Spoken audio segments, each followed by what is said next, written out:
I'm Adam Reilly in for Jim Braude. Tonight on Greater Boston, after neo-Nazis demonstrated in Boston yet again over the weekend, prosecutors are vowing to crack down on these extremist groups.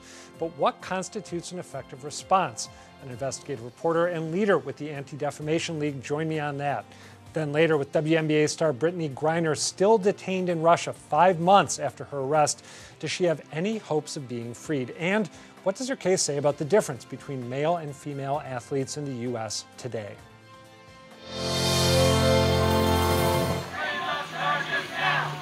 Demonstrators rallied outside the West Roxbury courthouse today in support of 2 people who were arrested over the weekend while protesting against a white supremacist rally outside a drag queen story hour in Jamaica Plain.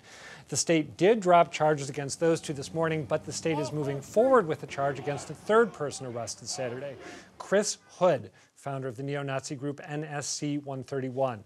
That's a group he formed because Patriot Front, whose members marched through downtown Boston a few weeks back, were not quite aggressive enough in their fascism, by Hood's estimation. State prosecutors also asked a judge to order Hood to stay out of Suffolk County, a request the judge denied today. But after the 2 white supremacist demonstrations this month, plus an NSC 131 protest at the St. Patrick's Day Parade in March, and a neo-Nazi protest at Brigham and Women's Hospital in February, Suffolk County DA Kevin Hayden announced today he's adding 2 additional hate crimes prosecutors to his team, saying, quote, "It's clear to me that Massachusetts and Boston have become target destinations for groups that spread hate." U.S. Attorney Rachael Rollins also released a statement yesterday saying, in part, quote, "We need to expose these cowards." To that end, Rollins said she is creating a dedicated hotline over the coming weeks that people will be able to call with information about white supremacist activity in the region. I'm joined by GBH News senior investigative reporter Phillip Martin, who's been reporting on the growth of white supremacist groups nationally and here in Massachusetts for several months. We're also joined by Robert Trestan, executive director of the Anti-Defamation League's Boston office. Good to see you both. Thank you for being here. Phillip, can you start off by telling me and viewers a little more about why Chris Hood left Patriot Front to set up NSC 131? Was it a difference in what those groups hope to achieve, or is it a difference in tactics, or maybe a combination of both those things? Well, you have to look at Chris Hood is someone who craves attention. So does his organization. The Patriot Front also craves attention. His organization, Chris Hood, NSC 131, it's said that he was kicked out of the Patriot Front for theft, that he also had problems with another group that he had belonged to called the Base.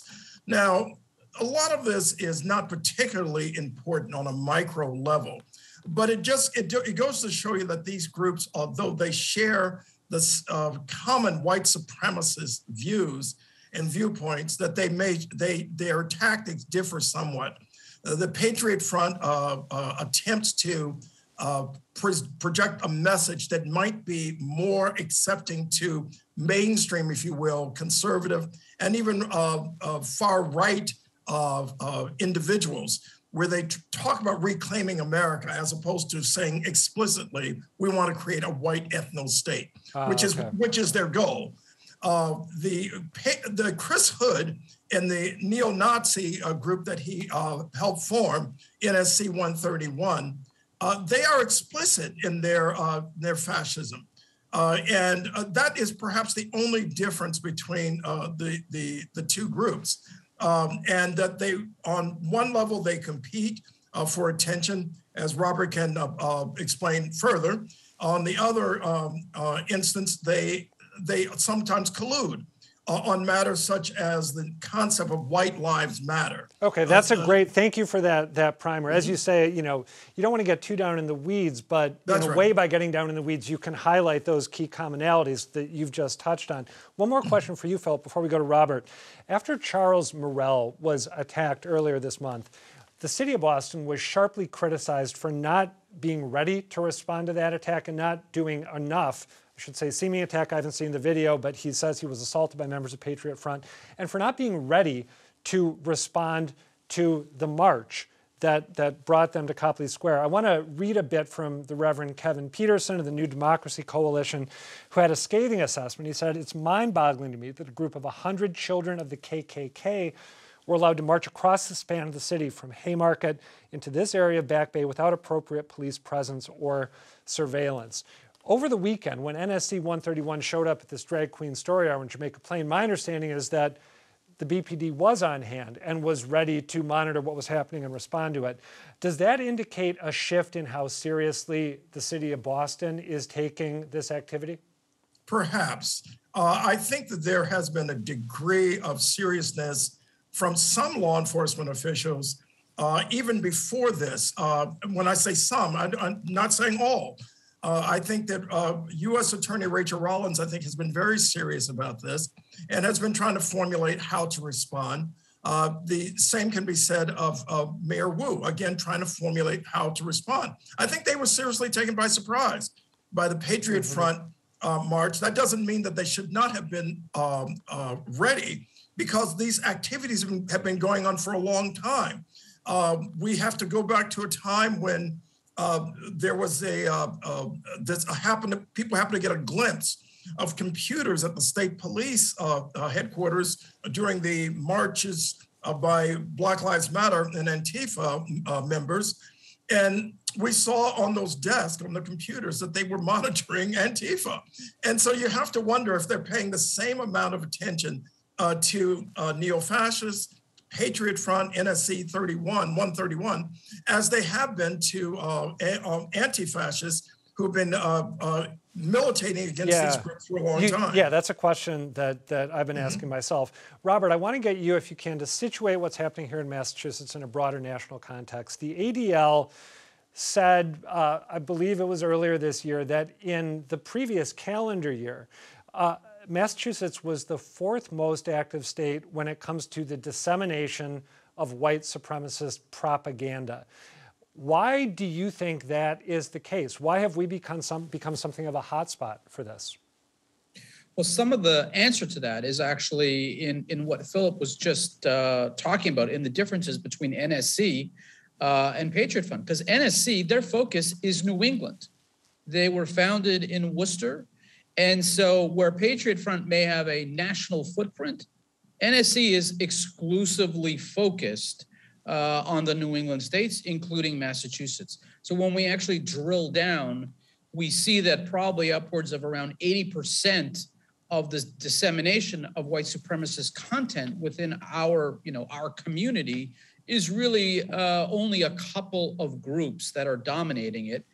And this is one of those groups. So I think it's really important for us to recognize, whereas Patriot Front, they traveled from all over the country, based in Texas, heavy presence in other states. NSC is here. They live amongst us.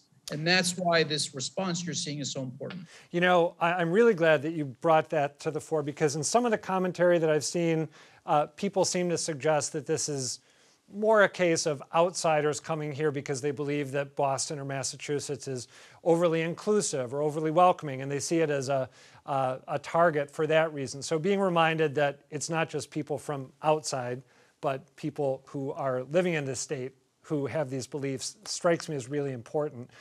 Robert, we mentioned at the beginning that the Suffolk DA, currently Kevin Hayden's doubling the number of prosecutors that he has working on civil rights cases, that U.S. Attorney Rollins is going to be rolling out a hotline to report activity like this.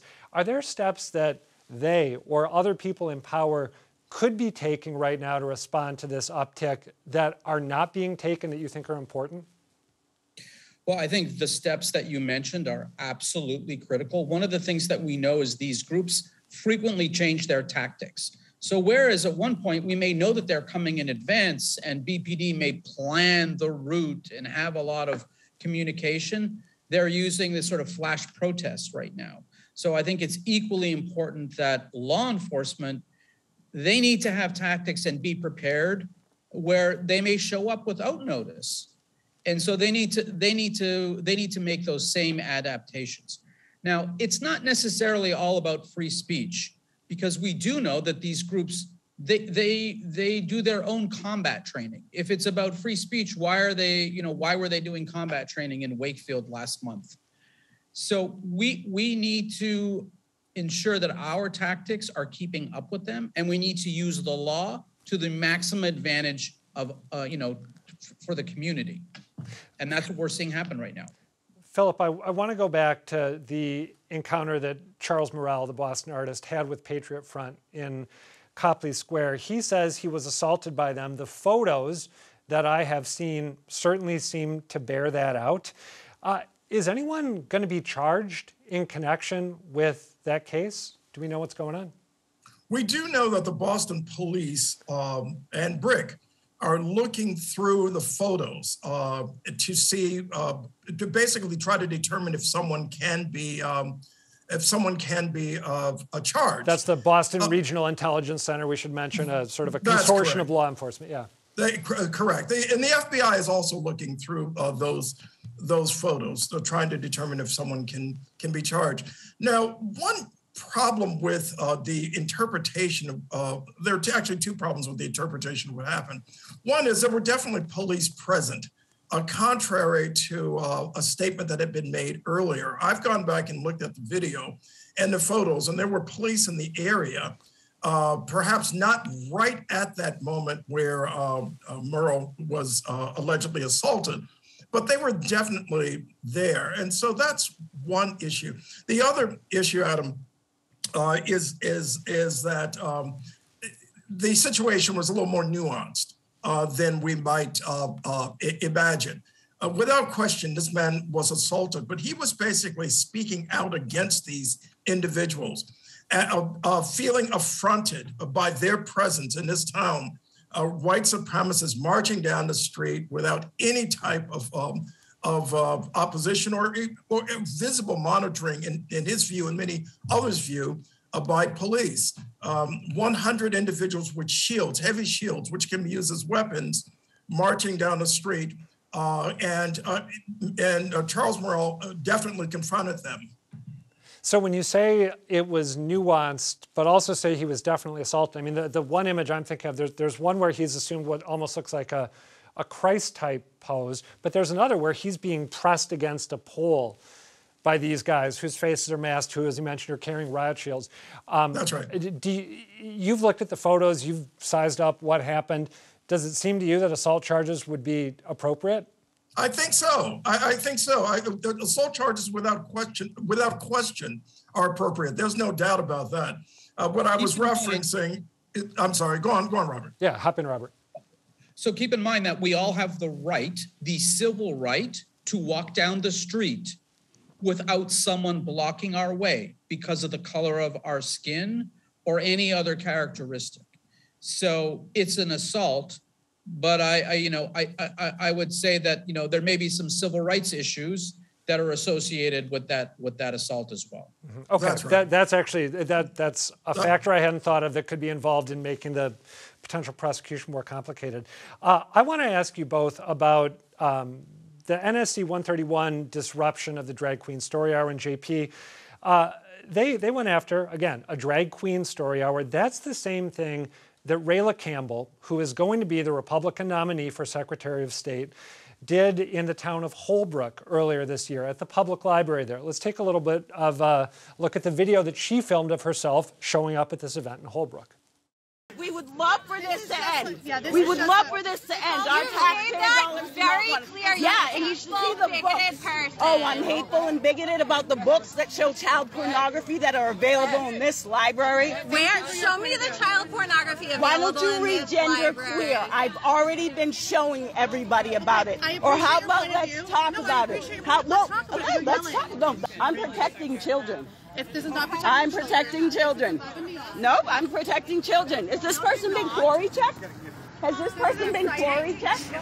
So the close there is her asking if the drag queen who is performing or conducting the story hour has had a criminal records check done. Very similar rhetoric to what we saw from NSC 131. Pedo scum off our streets. We're protecting children from sexual threat. I'd like to get both your takes. Does calling the groups like this extremist minimize the extent to which their worldview has gone mainstream? Robert, why don't you start? And then Phillip, I'd like to hear what you have to say. Well, I think there's some distinctions between what the clip you just showed and a group that's doing combat training and has sort of espoused white supremacy. And every week they seem to be targeting a different group. Look, everybody's got a right to their opinion and their free speech rights. When you start to cross the line and interfere with others, it's going to be a problem. Well, I hear you about the differences, but there's also a really important commonality. NSC 131 and Rayla Campbell, in the two cases that I'm talking about here, both went after drag queen story hours under the pretext of protecting children from non-existent sexual harm. And that strikes me as a really significant affinity. Phillip, do you think that labeling groups focusing on the stuff that sets them apart, for example, the combat training, undersells the extent to which a lot of, for example, Republicans here in Massachusetts might appreciate their rhetoric on some issues? I would say Republicans in Massachusetts and across the country, there's a symbiosis that's occurring that we should be totally aware of. And we should, because you can see it across the country, where the Texas Republican Party, for example, is carrying out a mainstream campaign, if you will, against LGBTQ rights, including trans people. And the same thing is true in Massachusetts, where there's a symbiotic relationship. They may not agree on tactics, NSC 131 and some right-wing politicians, but they have basically glommed onto the same issues in order to try to amplify their message. And it is a message of hate. It is a message that is directed at LGBTQ communities, at communities of color. They glom onto various issues. LGBTQ issues are one. Critical race theory, or what they call critical race theory, is another, for example. So you see this happening, that amplification happening across the country. I want to ask Robert the closing question, and I think it's a big one. Robert, we saw in Jamaica Plain counter-protesters show up to confront NSC 131. Initial reports suggested that they got into a physical conflict with NSC 131. Apparently the charges against them have now been dropped. But what counsel would you give to people who may see groups like this being active in the public square, be appalled by what they're doing, and want to indicate their disapproval in some helpful way, rather than in a way that is potentially damaging or incendiary? What would you suggest? Well, I would caution people against confronting them. They're often looking for a confrontation, and their tactics are designed to provoke confrontation. So I think a direct physical confrontation should be discouraged. But in the same way that they have a right to speak publicly of their views, so does the community, and so do the individuals. And I think, our voices are one of the most powerful tools we have, particularly when it comes to issues around hate. Okay. And so I'd certainly encourage people to use that really important tool that we all have. All right, Robert Trestan of the ADL, Phillip Martin of GBH, thank you both for talking this through. Thank you. It's been more than 5 months since WNBA star Brittany Griner was first detained in Russia, charged with carrying an illegal substance into the country, vape cartridges with traces of cannabis oil. Griner pleaded guilty at her trial earlier this month. She faced up to 10 years in prison. She and her supporters have pleaded with the U.S. government to free her. Most recently, in a handwritten letter, Griner spoke directly to President Biden, begging him not to forget about her. But while any diplomatic efforts have been kept under wraps, it's clear that so far, at least, any attempts to free her have been unsuccessful. Meanwhile, the NBA, which owns about half of the WNBA, says it's using its influence to free Griner. But recently, owners from all 30 NBA teams declined to be interviewed or wouldn't respond when the New York Times asked them about Griner. So is her ongoing detention a case study in the limits of American power, a lack of political will, or the different value that much of society attaches to men's and women's sports? Joining me are Shira Springer, journalist and lecturer at the MIT Sloan School of Management, where she focuses on the intersection of sports and culture, and Peter Roby, former athletic director for Northeastern University. Thank you both for being here. Peter, what is your take on why 5 months on, Brittany Griner still hasn't been released? I think it's Vladimir Putin and Russia and their culture and their desire to leverage this for their own benefit, to either get the release of some captive Russian person in the U.S. or to somehow extract some sort of revenge, if you will, against the U.S. and its policies towards Russia in regard to the war in Ukraine, and the senseless bombings and killings of innocent people that are happening at the hands of the Russian government in Ukraine. So I think we're naive if we don't think there's a connection between the war in Ukraine, Russia's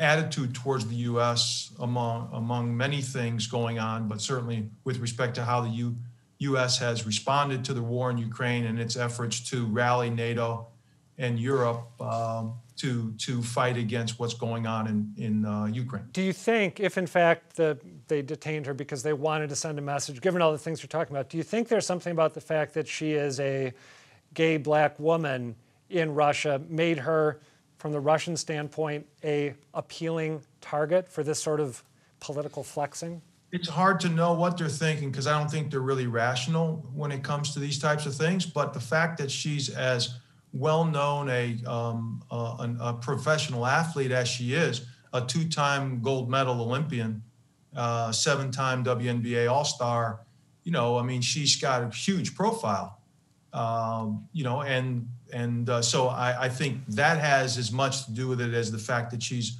black or a lesbian. I don't think that that's necessarily what's driving Russia, but it's hard to know. Shira, what's your sense of what's driving this? Do you share the analysis that Peter just offered, or do you have maybe a different take? No, I share Peter's analysis 100%. She is absolutely, I don't think there's any other way to say it, she's a political bargaining chip. And that's what we have here. And the timing of when she was arrested at the airport, which was February 17th. This was months and months ago as things were ramping up toward the war in Ukraine. The fact that Putin is a huge sports fan and he sees sports and sports might as a symbol of Russia's strength and to sort of strike at America's sports strength, one of the highest profile female athletes in America, is no coincidence. She was taken purposefully, many people say, framed with these charges. So yeah, 100%. When you say that, I'm thinking of the Sochi Olympics, and I'm thinking of those ridiculous hockey games where Putin plays against a team of professionals and scores like 30 goals. Right. Yeah.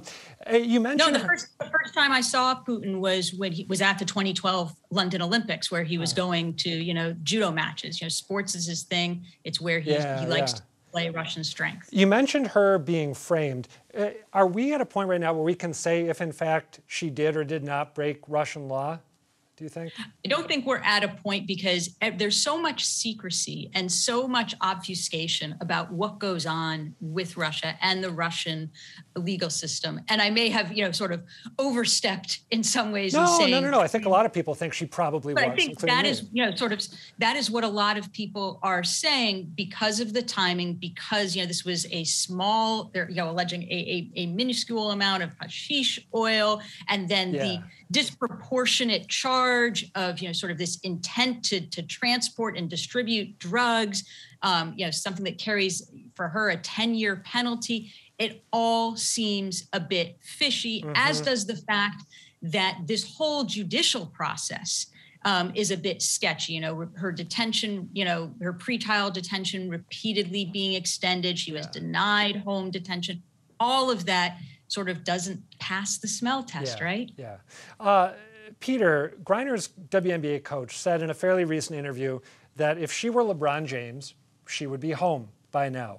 The coach went on to say it's a statement about the value of women, it's a statement about the value of a black person, it's a statement about the value of a gay person. All of those things, we know it, and so that's what hurts a little more. All that rings true to me, and when I was getting ready to have this conversation, I had known until today about this new mural that's been unveiled in Washington, D.C. that depicts, I believe, 18 Americans who are currently held overseas. They, in a tweet, begged the president, Joe Biden, to meet with their families and bring these 18 Americans home. And I was struck by the fact that Griner was the only face on that mural that I recognized. Is it fair to say that Griner may be suffering, on the one hand, from a lack of privilege vis-a-vis male athletes and how LeBron James might be treated in this situation, while at the same time she's benefiting from a higher visibility compared to ordinary people who don't happen to be sports stars? Yeah, I think that is true. It appears to be that way because, as you say, you didn't recognize anybody else on that mural, and we haven't really read very much about the other folks being held against their will in Russia.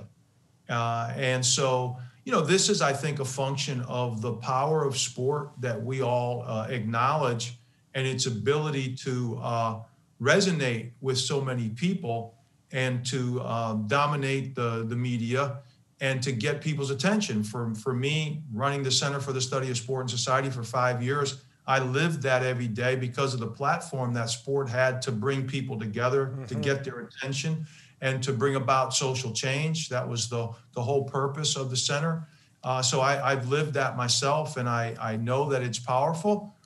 I don't think I agree with the coach that if it was LeBron James, he'd be home by now, because if you talk about a chip that they would want to leverage, there's no way that you would expect them to let LeBron go more quickly than Brittany Griner, just because of his international profile and how, you know, he's so visible as a international star. So I don't necessarily agree with the coach, but I empathize with her because she's concerned about wanting to get Brittany Griner home and doing whatever she can on her behalf. Yeah.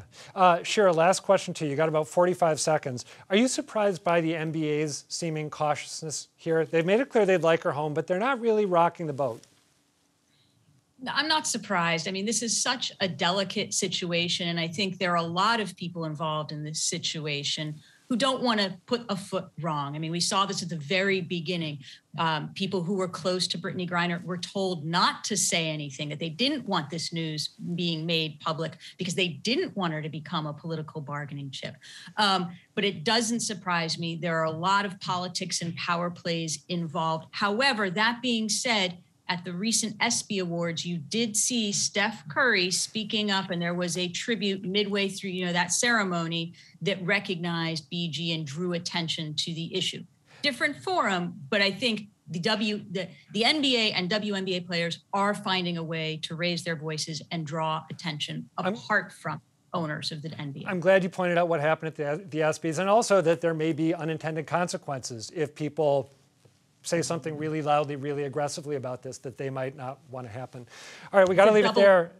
Yeah. Shira Springer and Peter Roby, thank you both. Appreciate it. Thank you. Thank you. That's it for tonight. Thanks for watching.